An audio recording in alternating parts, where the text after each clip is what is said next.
இன்றைய நாள் கர்த்தருடைய வார்த்தை சங்கீதம் 119 148 உமது வசனத்தை தியானிக்கும்படி குறித்த ஜாமத்திற்கு முன்னே என் கண்கள் விழித்து கொள்ளும்.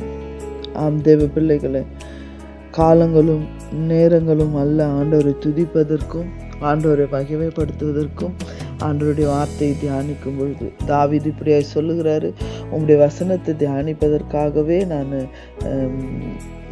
அதாவது நடுராத்திரி ஜாம இரவுக்குள்ள நான் என்னுடைய கண்கள் விழிக்கும்.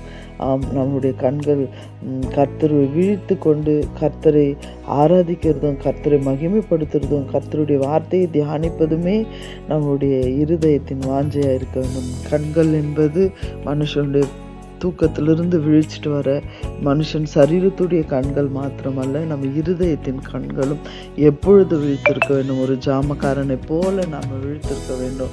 ஆண்டவருடைய சத்தத்தை கேட்க வேண்டும், ஆண்டவருடைய வார்த்தையை தியானிக்க வேண்டும், ஆண்டவரை துதிக்க வேண்டும், ஆராதிக்க வேண்டும். அதுதான் தாவீது இப்படியா சொல்றாரு, அதிகாலையில் நான் எழுந்து சத்தமிட்டேன், உம்முடைய வசனத்திற்கு காத்திருக்கிறேன். ஒவ்வொரு நாளும் கர்த்தருக்காய் நம்ம காத்திருக்கும் பொழுது கர்த்தர் நமக்கு புது பலன் தருகிறவராக இருக்கிறார். கர்த்தருடைய வார்த்தைகள் நம்மளை பலப்படுத்துகிறது. அது எப்படியா இருக்கிறது என்று பார்த்தால், கர்த்தாவே நீர் சமீபமாக இருக்கிறீர், உமது கற்பனைகள் எல்லாம் உண்மையாக இருக்கிறது.